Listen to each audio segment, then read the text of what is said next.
Here we are on Eye on the Illini. This is Mike Cagley. We will have Matt Stevens, Brad Sturdy here. We're going to talk a little bit about Illini football. Obviously, the anticipation's getting as big as any Heinz commercials from the early 70s as we anticipate the season, and it is making us wait. I am so ready for college football.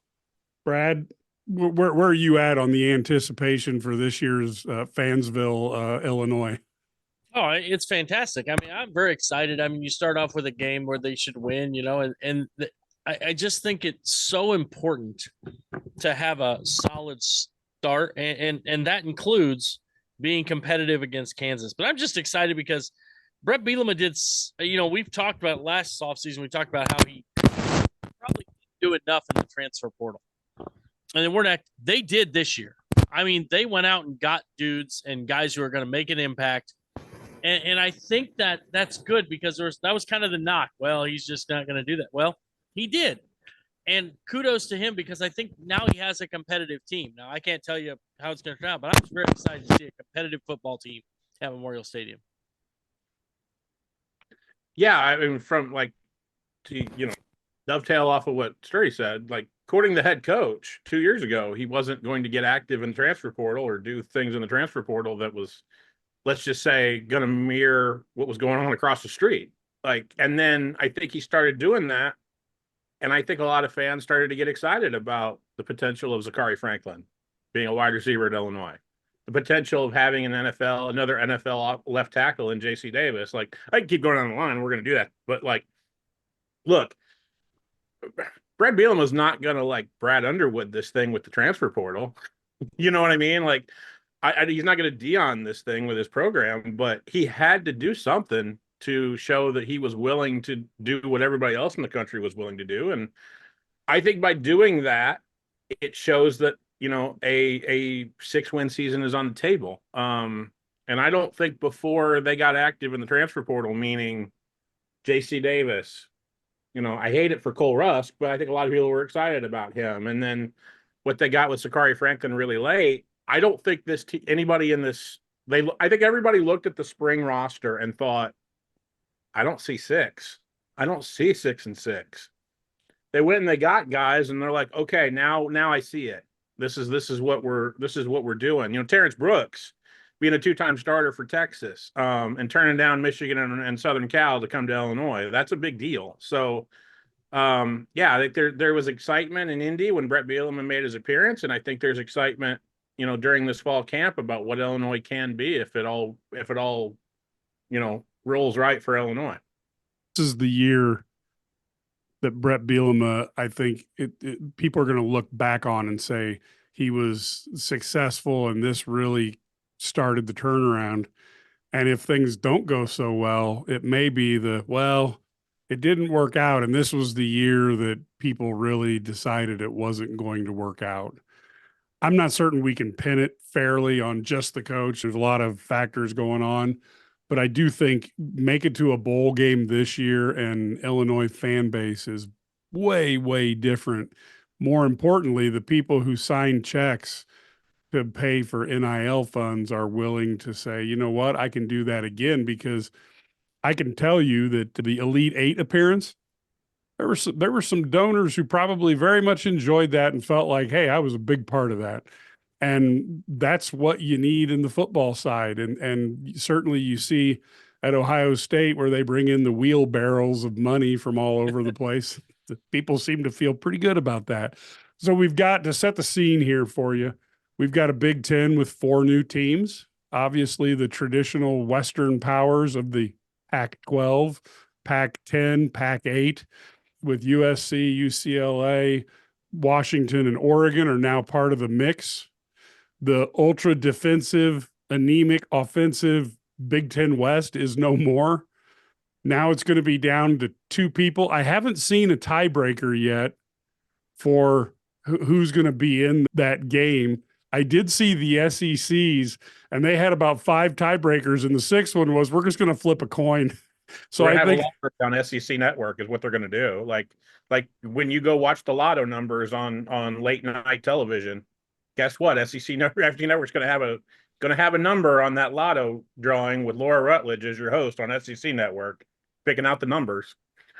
Well, the only thing that they missed on that tiebreaker was they're going to have a coin flip. I was just hoping to see, will they have the coin flip at a Waffle House or a Chick-fil-A? I was not certain which place, which venue, and they haven't chosen one. So maybe we'll see. Well, Chick-fil-A, unless it's Sunday, and you can't. Then you have it at Waffle House. Right. Yeah. Right there. So anyway, I'm excited. Like I said, I want to see what the Big Ten tiebreaker is going to be, because with a couple schedules, Iowa has an ungodly nice schedule. So does Rutgers. You could see the ultimate curveball if one of those two teams ends up in first or second place. That would be entertaining. And here's the reality. It probably doesn't matter, in the sense that now with both those teams are making the college football playoff. Right. Most likely. I mean, I guess there's always a chance that they wouldn't, but I don't see where a team's not, at least 10-2. And if a Big Ten team goes 10-2, they're probably in the college football playoff. Oh yeah.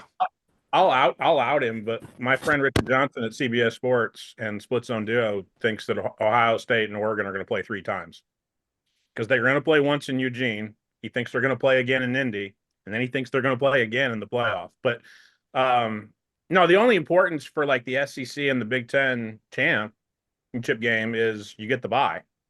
Like, you're going to have 2 teams playing for that bye, and that's going to be a big deal. I don't think any of the teams hosting a playoff game, those 4 quarterfinal games, are going to make it all the way through, and I think you're going to want the bye. So that's going to be the only change to the whole appearance of it. And I think you could get a rematch, whether that's Ohio State Michigan, whether that's Ohio State Oregon, whether that's Oregon or somebody else. I think you could get a rematch here this year, and I don't think anybody's going to care. I think everybody will watch it again. I know that I will. Right. Yeah. It's kind of, here's my argument. How hard is it going to be, though, for you mentioned that something you mentioned, Matt, was that 5-12 seed. That's going to be a difficult run the table. That's 4 wins in a row against really, really good competition. That is not an easy thing to do. I don't care how good your team is. It's hard to do that, because you really, if you're talking the top 12 teams in the country, every one of those teams can beat you on that day. I mean, yeah, that's a tough gauntlet to run. Shoot, even in these NFL, I mean, that they have to win 4, but most of the teams that win only have to win 3, right? They get that first round bye, So yeah, it's great. Yeah, the only thing, the thing about the repeat, like the repeat, do you get a repeat in the title game? Do you guys care if the NFL playoff wildcard round is a repeat game that you saw on the regular season? I don't. I don't think it's a big deal. I don't think people will care if Michigan and Ohio State are playing in that game again. I really don't. Oh. I don't think people will care. And Brad, the only thing I think is that I think there's going to be I think you're right, except for the fact that I do see a lot of preseason picks of, if Oregon can get the 5, maybe they can get through the gauntlet and get to the title game. Because I do not believe, and I think this is where the playoffs going to change, fellas, in a relatively short amount of time. I don't think there's any chance for that G5 champion to win that game. 0% chance. And I think the TV people are eventually going to go, we don't want to put that game on. We would rather put Oregon and Texas A&M on. We would rather put Oregon and Michigan on. We would rather put Oregon and Ole Miss on. Don't give us Texas State. And that's where I figure that. And I think that the G5 is going to have its own tournament. It's possible. I really do. And I think people will watch. One thing about that, though, Cinderella is always cool. Yes. And all Cinderella has to do is win one time. And then everybody, you know what I mean? So it just takes one time where they win, and then everybody's like, oh, well, now it's going to happen every year. Right. Well, normally chalk wins. I mean, there's a reason they're the favorite, right? I mean, but everybody gets excited when that Cinderella. Actually, so interesting is, side note, good. There's been talk in other sports, not just football, of taking away having a different tournament, even in like softball and baseball, because of the new scholarship limitations changing. So this is a new thing that has been discussed about possibly changing the way they do things, because most of these smaller schools can't have those scholarship limits. They can't meet that roster limit, that they're going to be at a huge disadvantage, as opposed to 11.7. You know, all the SEC softball schools, for example, are going to have 20. They're going to use all those scholarships. Most of these smaller schools their conference is going to say like 15. And so they're going to be at a huge disadvantage. And so the best players, instead of going to those lesser schools, are going to go sit on the bench and take some NIL at one of the 25 scholarship kids there and get a full ride. Yeah, I mean, Ryan Mormon at Illinois just did that. The home run leader in the Big Ten just did that to have a dogfight for his right field spot at Ole Miss. Yep. I don't hate that. The only thing I think we're all in agreement here. The only thing I would hate, because the rules haven't changed, I don't do that for the men's tournament or the women's tournament for that matter. No, don't do that. Not Don't. I'm talking about in basketball. Sorry, don't do that for the men's and women's basketball tournament. But if you want to do it for the sports that just aren't the same, because the SEC baseball is not the same as Big Ten baseball, and it's not going to be financially, I'm cool with that. That's cool, and that's kind of the same way I feel about like the 12 spot in this tournament compared to like the big boys in power conference schools. Like, it's not the same thing. Like, if you get a number 5 seed who aren't going to have any opt-outs, because that's a playoff game, they're not going to opt out against a Texas State or a Tulane or anything, the line for that game is going to be like 25. Yeah. I mean, I'm not kidding. Like, the line's going to be 20 to 25. I'm not, and I think the television people are going to be like, look, no more of this. Like, people are not watching that game. They're doing something else. Unless Illinois is in that game, then we're going to be watching, right, Matt? Right. Chicago will be tuned in. Yes. Sure, I guess. We did have the opportunity to talk with a couple of the conference commissioners on the Big Sports Radio show, and both the Mountain West and the MAC commissioner at the time were very much against a non-power 2, power 3 tournament. But as everything goes in these things change. And in college sports, it's changing at a ungodly pace. But you can go onto our YouTube page and find our interviews with MAC Commissioner John Steinbrecher. He talked a little bit about that. Gloria Navarez from the Mountain West was very similar in that opinion. John was the commissioner of the Ohio Valley Conference when I was a student at Eastern. Very familiar with John. John also knows that if the network television people want this, he ain't going to have a say in this thing either. Like, so he can stomp his feet all he wants to. It ain't going to happen. Like, and I feel bad for him, because that's just he's up against it all the time with his school. It's just getting plucked in the portal. I got us off topic, but my point being is, and this is the back and forth that I have with Lauren Tate all the time, which is like, he doesn't think there's going to be any interest in the games late in the year from a Big Ten perspective, like there was, like, who's going to make it in the West. I have two things to say about that. One is, I think the race to Indy is going to be all the way up to the last week of the year. I really do. Two, I think people will actually turn into the Big Ten title game now, instead of like not turning into it because they know Michigan or Ohio State's going to win by 40, like they did last year and the year before that and 8 years before that. Like, that's, I think that it's going to be a much more competitive football game, and I think that the race is going to be throughout the entire year. If you get all the way down to the coin flip, or like I said, you end up having Ohio State ranked number 1 in the country and they get to take on Iowa this year and beat Iowa by 40. That would be, it would be funny to see that happen, but hey, that's just me. So let's get on with our Illini focus here for people who are like, what are we tuned into? What was this about? What are we doing here? How did this happen again? So let's start off. We'll talk a little bit about Illinois' offense. To me, this is the part of the team, and it's very weird under the Brett Bielema era, but this is the part of the team that I have the most confidence in. That I think the offense is going to have the ability to score some points. And I think if they are able to put a little bit of deception in what they're going to do, I think this team could have a decent offensive year. Brad, or am I totally crazy here? No, I really think that this team has a chance to be pretty good offensively. I mean, when you think about it, they got an experienced quarterback. They've got, they got some running back stable of multiple guys who are quality. They've got little thunder and lightning going. They've got some quality wideouts, especially on the outside, and then they've got some guys who are talented on the interior that we just haven't, maybe are unproven, right? Slot guys that I like actually.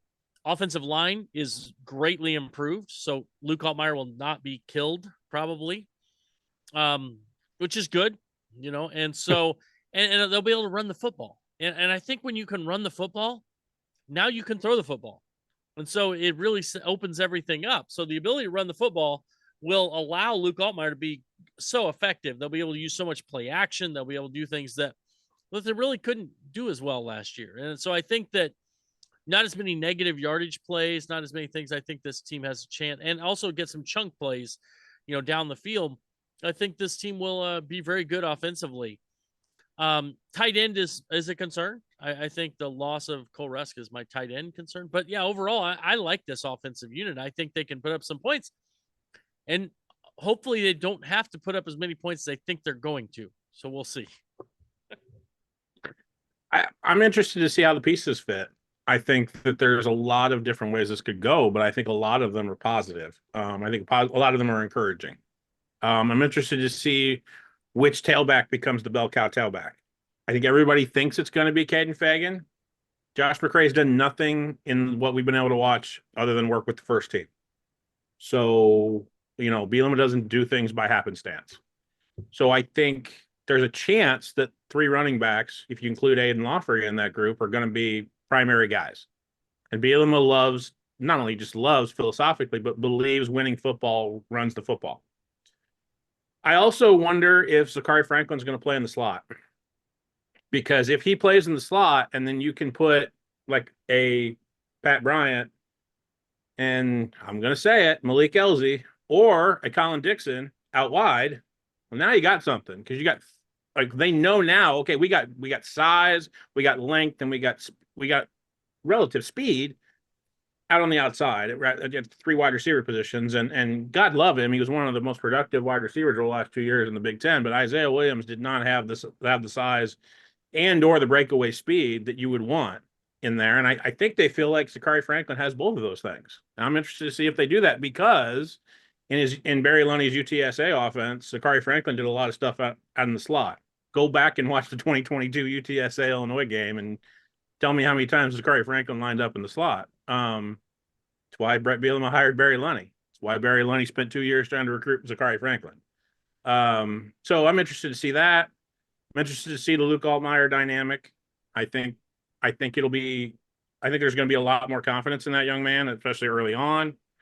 And then there's pieces on the offensive line that I think are going to be better. I think Josh Kreutz is going to be better at center. I think that Josh Getsky is going to be better at left guard.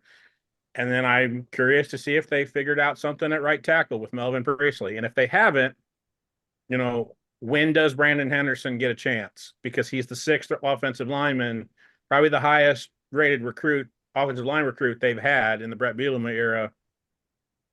When does he get the chance to kind of come on the football field? Because in our open practice that we got to watch, guess what? They ran 2-minute drill, and they pulled Melvin and they put Brandon Henderson at right tackle. And quite frankly, guys, right tackle is where Luke Altmaier got killed last year, because, Zy Chrysler couldn't do it. And quite frankly, even though he was a 3rd-round draft pick, it was at guard. Isaiah Adams couldn't do it either. So they hope that they've solved their right tackle problem. And if they have, I think Illinois got a chance to be a pretty solid offense. So let's break down by position and talk a little bit in more detail. Let's start at the one position that people tend to talk about in football, the quarterback position. We have Luke Altmaier, who people may not realize, but threw more passes under duress than Shedeur Sanders did with the horrific offensive line that Colorado had that made Deion's beard turn white. Donovan Leary has looked good in backups. And even you keep hearing these comments, and Matt, you write the stories as well. We keep hearing little comments about how well Trey Petty's doing. So is Illinois, oh my gosh, actually have a quarterback room, Brad, that is more than paper thin? Yeah, I feel like they have good depth. I do like. I think Donovan Leary's quality. I think, and I think Trey Petty's going to be very good. So I think they have that depth. Luke Altmaier's the guy. I think the one thing about Luke Altmaier's last year, you mentioned being under duress. That's not Luke's style. He isn't a guy who you're gonna throw out there. I mean, John Paddock last year, just as a gunslinger, go back there and sometimes you just run around, you just throw it up sometimes. That's not what Luke's going to be good at. He's more of a, you get him play action, throw the ball. He can hit guys in stride. He's got good arm strength. He can spin it out there. I really like him in that system. When you have a running game, he's going to make him much more effective and actually really good. And so he's going to fit better. And I think Leary as well.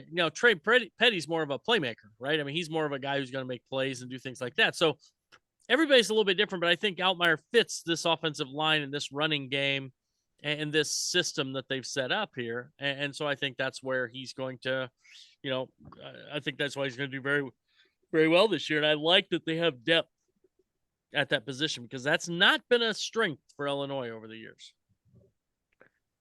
Well, I think the stat is since 2013, Illinois has never had a quarterback start and finish every game. Because Tommy DeVito didn't finish the Iowa game. Art had to come in and make a couple of throws and have him win at 9-6, right? We all know that Brandon Peterson eventually got hurt every year. He was the starting quarterback. And Wes Lunt, same thing. Eventually, Wes would get hurt. So this might be the first year that Illinois is trying to bank on the idea that Luke Altmaier is going to play all 12 regular season games. I do think they have a quality backup in Donovan Leary. I think if Donovan Leary, like his older brother, wanted to go into the transfer portal, I think there's a G5 or even lower level Power 5 conference opponent or conference school that would have thrown him some money and said, hey, come into our quarterback room and try to win the job. I do feel that way. But he wanted to stay, and he wanted to stay in his third year under Barry's system, and it meant something to him. So I think they have quality depth. You're right. With all due respect to Trey Petty's mom, if Trey Petty's playing this year, Illinois got severe problems. And I know this because they gave him jersey number 0. And I've just never seen the quarterback wear jersey number 0. And when I asked Trey about it at me today, he said, yeah, that's 1 year. And then I'm getting 4 back, or I'm getting 12 back. Kirkland's gone and I'm getting 12 back, which was his high school number. So this is a developmental year for Trey. Kirkland Michaud is going to be probably the third quarterback that travels. But I do think that, with a second look, I've said it before, I'll say it again. Luke Altmaier's never had a second year offensive coordinator in his entire 4-year college career. He's had 3 different offensive coordinators. Barry's the first time this year he's ever been with where he arrived at camp again with the same dude calling plays. I think that's going to make a major difference for Luke. I think the fact that Luke isn't as concerned about getting pulled this year is a big factor here. I think he spent the entire first part of the year wondering when Brett Bielema was going to turn into Lane Kiffin and just pull him. Just like, and I compared him to a rescue dog a lot because he throws the 4 picks against Penn State. He did not expect to start the rest of the year. Until Brett Bielema sent him the text later on that night saying, "You're my starting quarterback." If he hadn't gotten hurt in the Minnesota game, I don't think John Paddock ever plays. I'll just put it that way. So I do think they have a lot of confidence in him. He has a lot of weapons. If they've patched up the offensive line, he can be dangerous because he wants to be in a system where they run the football. He wants to be in that system in the same way that Tommy DeVito wanted to be in that system. Just because I don't want to get planted on the ground as much. That's how Tommy felt about it, and that's how Luke feels about it. So I do think if they've solved the offensive line problems, the quarterback can play within the system. Now, I'll say it. I don't think the quarterback's ever going to be a big deal in a Brett Bielema system. But if the quarterback isn't the biggest deal in your offense, I think you're more likely to have the identity that Bielema and Lenny want.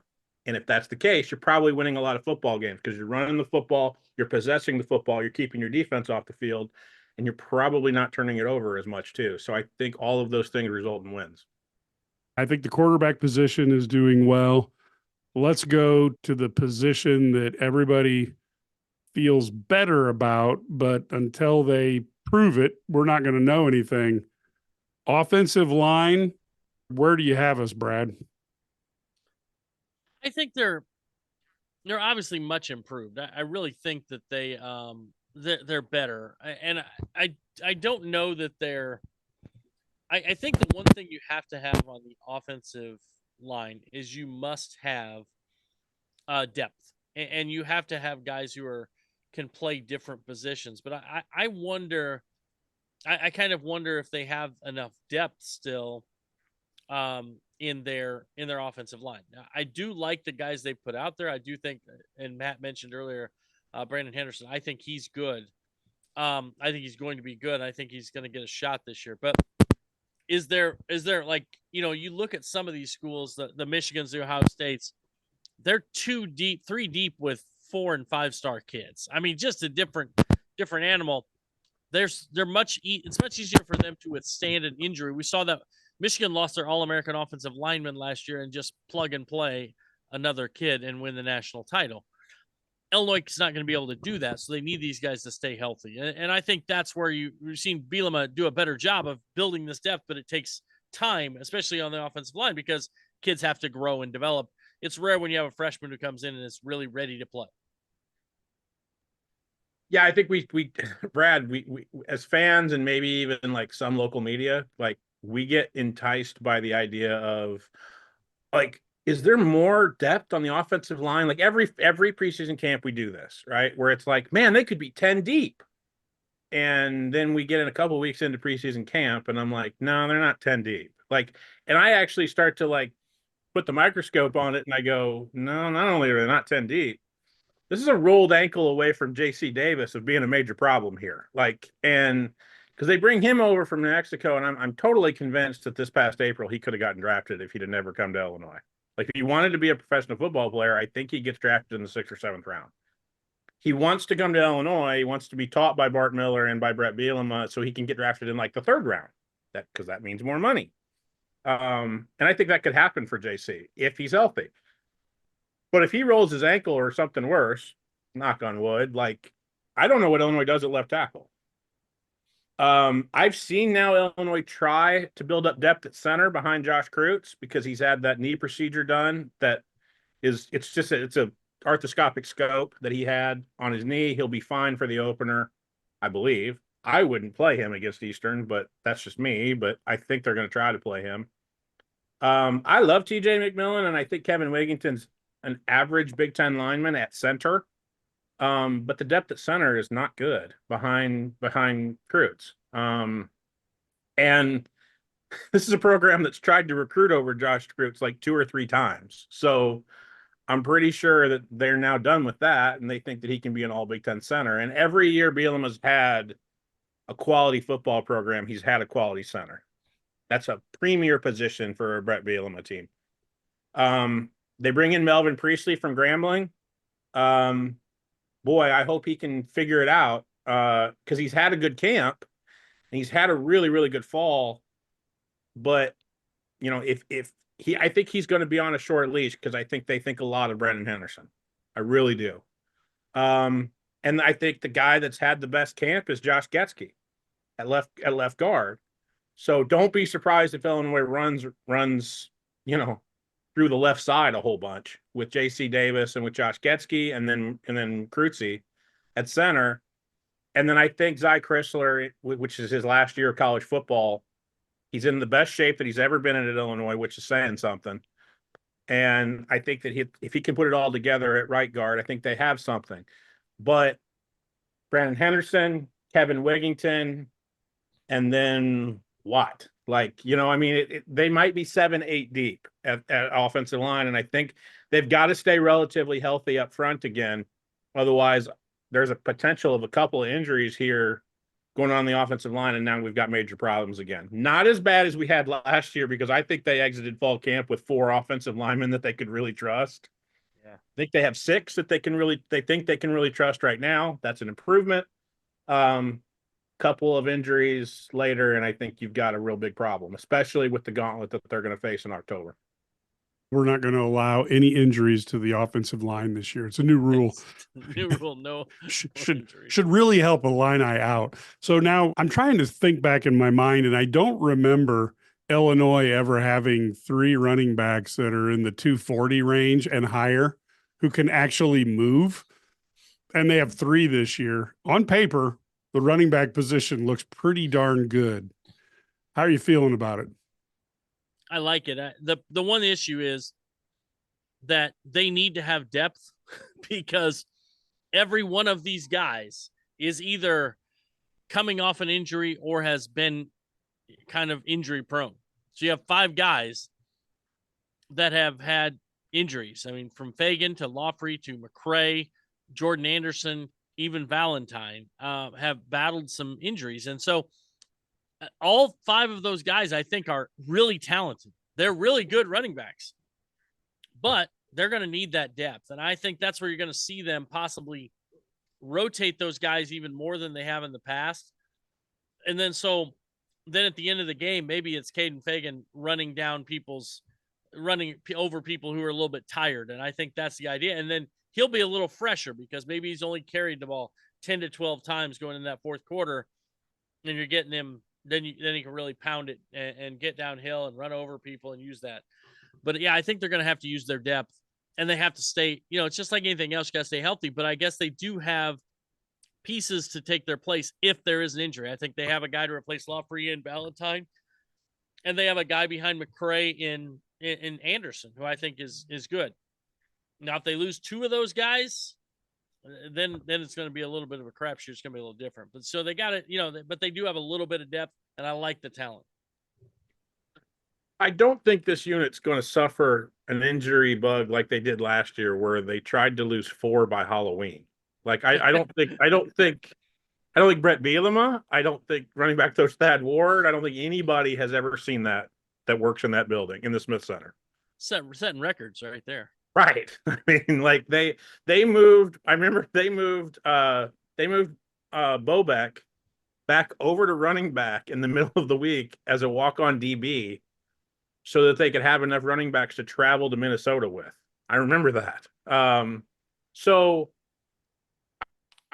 I don't think we're going to get to a point where Caden Fagan starts like last year, where Caden Fagan started the year on the depth chart at number 5, and by Halloween he was starting against Maryland. Like, that's not how this is going to play out. And if it's not how this plays out, look, this isn't like 2012 Brett Bielema, Wisconsin, where like they put up 70 in the Big Ten title game on Bo Pelini's Nebraska, and they had Monty Ball and James White and Melvin Gordon. But it's pretty darn close, like, I think, because I think just like Melvin Gordon was a freshman that year, I don't think there's still a lot of people that know Caden Fagan all that well, and they're going to. I don't think a lot of people nationally remember how good Josh McCray was as a true freshman. Go back and play that Purdue tape, everybody, from his freshman year and Brett Bielema's first year, and go back and watch the Maryland game the following week when he rushed for 150 in both games. That's what a healthy Josh McCray looks like. And then I get told by everybody that Aiden Lawfrey is maybe one of the fastest guys on the team. So we'll see. Like, I think they have options. And I think, look, I watched Jordan Anderson set the Class 4A state championship at Joliet Catholic, right, in the title game. He ran over 300 yards. That's all they do at Joliet Catholic is run the ball. So he has mileage on him. But if he's healthy, having him as your 4th tailback isn't exactly the worst thing on the planet. So, yeah, there's depth in that room. Is there, like I've said it before, is there, Chase Brown isn't in that room. Like, there isn't a Doak Walker finalist in that room, but there's somebody that can run for 1,100 yards. There's probably somebody else that can run for 750. And if you're doing that, Brett Bielema is going to win a lot of football games. Let's talk wide receivers. Mike Farrell's got an article coming out in a couple mornings that he talks about where he ranks the University of Illinois wide receivers compared to the rest of the Big Ten. How comfortable are you with what they're building out there on the outside? If there is a position that definitely has a lot of depth, it's wide receiver. I really think I love where they're at with that. I could see them starting. I mean, there are probably, I would say 6, 7 guys who literally could be starters on given days, depending on how things go. But I mean, obviously Bryant and Pat Bryant and Zachary Franklin are the two big names. Kanari Wilcher, Malik Elzy, Hank Beatty, Ashton Hollins, and then even if Mario Sanders is healthy, I don't know. I'm a big fan of Colin Dixon too. So there's a lot of guys out there that can become playmakers, and I think they're going to rotate those guys. I think you're going to see them use them, keep them fresh. I think that Franklin and Brian are going to be on the field the most of all of them, but I think they are going to use those guys a lot. And I think they got some guys who can make plays. And I think we're starting to see that, we're starting to see that depth and progression. You got a guy like Malik Elzy. I mean, obviously he was highly touted coming in, and we're starting to see maybe him start to fulfill that promise in training camp. So hopefully that, he can make some impact in some games. I think that, and so this is a position that this is probably, in my opinion, this is the strongest position group on the roster from a depth standpoint. And so. It's funny, Brad, because I agree with you, except for maybe running back. I really love what they have in that running back room, but I agree with you. But before Zachary Franklin came to Champaign, I don't know if I felt that way. Like, you know what I mean? It's real weird how you plug one guy in with that much production and that much experience that can play, and then everybody just kind of falls into place. You know it as a coach, right? If you have one guy that you can just plug in and everybody else falls into the spot that they're probably supposed to be in at that point, boy, that room looks a lot better. Yeah. Second thing I'll say is, 5'8" really good players and no pitcher, it doesn't make a difference, right? You know what I mean? So it's the same principle. I mean, you got to have that guy. You got to have that alpha. You might have great infield defense and a great catcher, but if you don't have a pitch to contact guy, you're not really doing much, right? It doesn't matter. Yep. So I think plugging Zachary Franklin into that depth chart really makes everybody else play at the spot that they're supposed to play in. I think it was huge. That's why they wanted him last year and just couldn't get him. The second thing I'll say is that I think Illinois fans are going to start to realize that George McDonald really knew what he was doing. And that's why he's somewhere else now. But I'm going to give George his flowers, because he took a lot of kids that were quote unquote 3-star guys, and Malik Elzy's not a 3-star guy, but Colin Dixon was, and I think he's going to play a lot. And he took an Alexander Kapka Jones that nobody wanted out of junior college, and he might play a lot. And everybody thought Hank Beatty was too small to play in the Big Ten, even though he had all of these numbers and was the Gatorade Player of the Year at his high school. I think he could play a decent amount, even like on special teams, but even in the slot, like doing exactly what Isaiah Williams was supposed to be doing. And then Kanari Welcher, I think, is the fastest guy on the team. Maybe Tyler Strain is that guy, but I think he is the fastest guy on the team. So if he puts it all together, there's another George guy that nobody thought would figure it all out, and had the size and the strength to play in the Big Ten. So I got to give George his flowers, because he took a room that he inherited when he got hired by Brett Bielema that I thought was the worst in college in Power 5 conference football, period. And it was amazing how, you bring Casey Washington back to school, you plug Isaiah Williams, converted quarterback, into that slot receiver spot, and you find something in Pat Bryant that gets him on the field immediately. And then, as George leaves and Justin Stepp kind of turns on the, developmental part of this whole thing, I think he's got a lot of clay to work with. I think Colin Dixon's going to have a potential to have some playing time. I think Pat Bryant's going to have a big year. Maybe not numbers wise, but if Illinois wants to run the football, guess who they think their best blocking wide receiver is? It's Pat Bryant.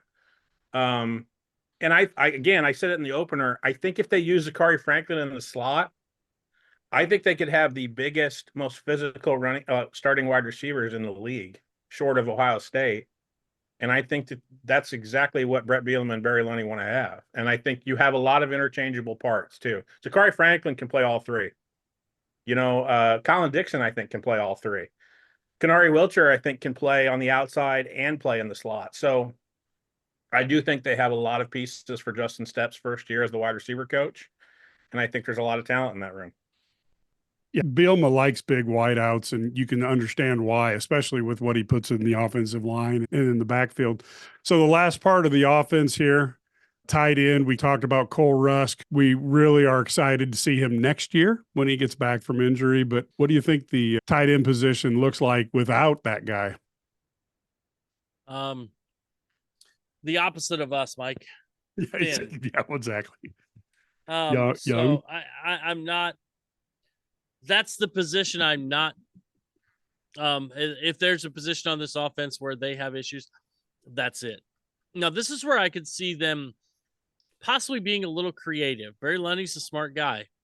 So what if you take, I don't know, a guy like Jordan Anderson, make him an H-back and use him in that kind of role? I think there are some different things they're going to have to do because, I mean, I'm not trying to be, I think they're going to be obviously in goal line situations, double tight end sets. When they're running the football, that's going to happen. But I think it's going to be difficult for them to have tight ends that are, I don't know, impactful down the field. I think Cole Rusk could have been that guy in the passing game. So they're going to have to use the guys out of slot, and H-backs, running backs out of the backfield, things like that, I think, to maybe help in the passing game. So that's a concern I have.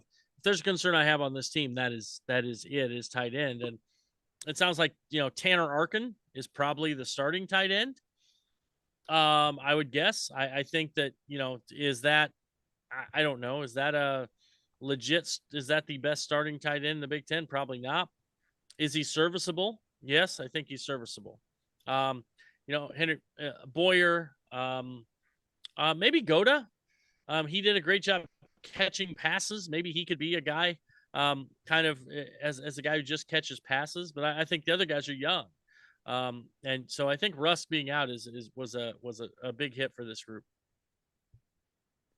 Brad, Barry Lundy's already, and specifically Robbie Disher's kind of already doing what you kind of hoped that you want them to do. And one of the examples is, look, I keep saying this. I saw Henry Boyer play 2 games at Brother Rice his senior year. What did they do with him? They lined him up in the slot at 265 pounds and threw him jump passes in the red zone. And he caught him because he's a hell of an athlete, right? And I don't know if that's going to translate to the Big Ten, but I know Henry Boyer is going to play a lot in the tight end. Yeah, Tanner Arkin's your starter. What did he do at Colorado State his first few years? He was an H-back. And then, Tank, right, and the strength conditioning staff blew him up to 265 pounds, and now he's a tight end, full-blown Big Ten tight end. They think I kind of thought he had the chance to start. I mean, they really think a lot of him in the locker room. That's why he's a captain. And then I show up at the open practice, and I'm looking at the second string, and I'm going, wait a minute. I think I know everybody on this roster, but who's 41? He's huge. And it turns out it was a converted offensive lineman. Clayton Leonard at 295 pounds is now in Robbie Disher's room at a tight end spot. If you want to reenact the Barge package, guess what? He's going to be on the field. And I think there's some real convenience. And I asked Robbie Disher about it. He goes, dude, I'm going to tell you right now, we're not going to throw a 290-pounder the ball, but we got some stuff that we can use him for, and we're going to use him. And again, if you're a Brett Bielema team and your objective is to just be this thorn in the side, pain in the rear Big Ten team for people to play in an 18-team Big Ten, having big tight ends is going to be a part of your philosophy on offense. I also think Gouda is a real fascinating guy that I've seen with the second string. It's just, I think it's going to take time for him to adapt to the speed of power conference football and Big Ten football coming from D2. But I do think he could have a role later on in the year when he's figured everything out. The interesting part about this is, everybody kind of knows this. Look, Tip Ryman was drafted in the 3rd round. Illinois doesn't throw the tight end the football. He sure as hell didn't get drafted because of the tape that he had catching the football. But if Illinois is going to run the football as much as I think they are, there's going to be 2 tight end sets. I imagine a lot of that's going to be Tanner Arkin and Henry Boyer. And I do think that they consider Henry Boyer to just be a little bit lighter offensive lineman that they figure they can run behind. And if there is any kind of struggle on the right side, look, having Henry Boyer as your tight end on that side when you're trying to run the football might actually be a good thing. So I think there's a lot of things in the tight end room that Robbie Disher can get real creative with because he doesn't have the plug and play guy anymore. But I do think that, you know, they feel like it was a big loss with Cole Rusk, but it's one that they can make up for in the aggregate if we're going to moneyball the hell out of this thing. And that's Robbie Disher's plan and how to handle this. So there, folks, we have really a pretty optimistic look at an offense that should be in the top half of the Big Ten, be able to run the ball, should be able to pass the ball, may not be tight end focused, but there's a lot of reasons to be very, very excited about this Illini offense for the first time in quite some time. Let's take a break on that point. It's nice to stop where we have some optimism. And we will be back in our next episode of Eye on the Illini to talk about the defense. What are the expectations on that side of the ball? How are things looking on special teams? And then the part that everybody likes every year so they can laugh at us. What are our predictions when we look at the schedule? How many total wins do we see the Illini with before the season starts? And then we can contrast that to our relative optimism or pessimism at the end of the season. So we look forward to having that show on here in a couple days. Until then, go Illini.